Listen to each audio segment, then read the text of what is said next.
Hey guys, it's Taylor Swift, and today I'm going to talk to you about Easter eggs.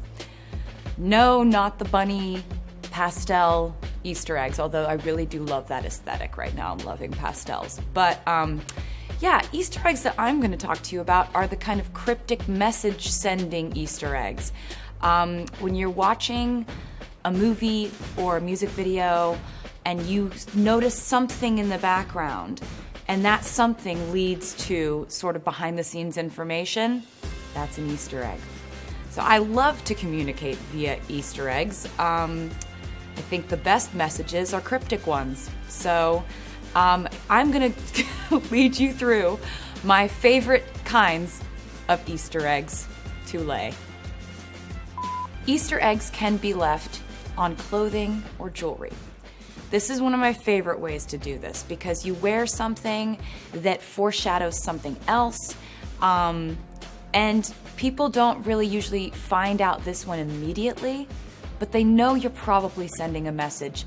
They'll figure it out in time. Lots of examples of this exist over the history of my career, which I hope they have put near my face.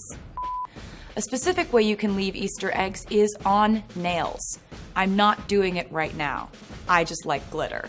But there was a specific occasion where I did a Spotify vertical video for Delicate, and I painted my nails the exact color tones that I wanted the next album to be.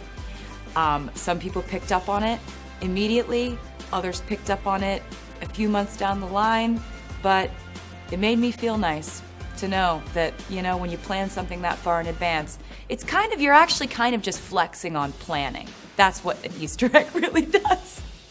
You're really just like, I planned this 2 years in advance. Another way that I really like to use Easter eggs is I like to plant them in set design for photo shoots or music videos. I like to put coded messaging, sort of, you can see like a sign on a building or something on a wall, graffiti, a code that has me opening a door could be something significant.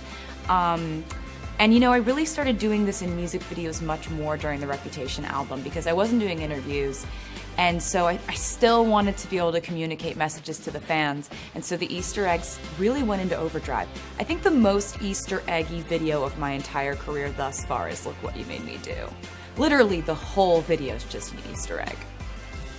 It's like thousands of Easter eggs. There are some that people still haven't found. It will be decades before people find them all. I'm gonna take you now back to my original favorite way of Easter egg dropping. And that is my first album. It's encoding messages into the lyrics. This was how I first started doing this. You know, I just thought, why not capitalize random letters and see if the fans figure out that if you take all the random letters and you put them together, it spells out like little codes, secret messages. It could be one secret message per song, but then in other albums I had a secret message, like a story that would go throughout all the lyrics. I like this because to me it makes people read the lyrics, it makes an album more of an event. Easter eggs are a way to really sort of expand the experience of seeing something or hearing music. Another way you can drop hints and leave an Easter egg is hints in print. I'll do an interview that's supposed to come out way before something else that's supposed to come out, and I'll foreshadow this thing that's supposed to come out in this interview that I do that comes out way before this thing comes out. So, for example, I did a magazine interview where I mentioned Brendan Urie. I mentioned his band Panic at the Disco, you know, months before anyone would then find out that I had done a song with him. I also had a calendar in my merch line. On this calendar, I made sure to put a wax seal stamp of a 13 on April 13th because I had an idea ages ago that I wanted to do a 13-day countdown starting on April 13th. So many 13s. Anyway, people started noticing there's a wax seal on this date. What's going on with this date? And sure enough, that was the date that we started the countdown for the new album and the new song and the whole, you know, thing. Another way that an Easter egg can express your message is through symbolism.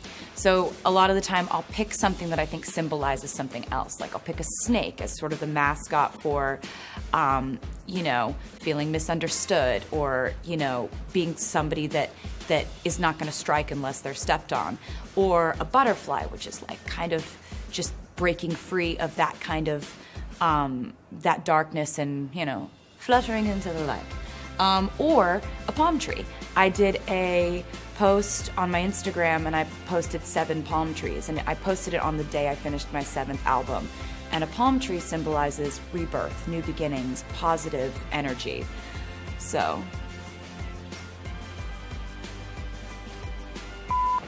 And the last thing I will mention is my go-to Easter eggs. These are things that they may not lead to something in the future, but they're just a tribute to my love for them. Those things are 13s and cats. If you see a cat in symbolism in my Easter egg situation, that's just because I love cats. It's really it's that simple. Sometimes it means nothing other than just like reminding you how much I love cats. Also, the number 13, really close to my heart. I will pick dates. I'll pick really important dates just because the numbers of that date add up to 13.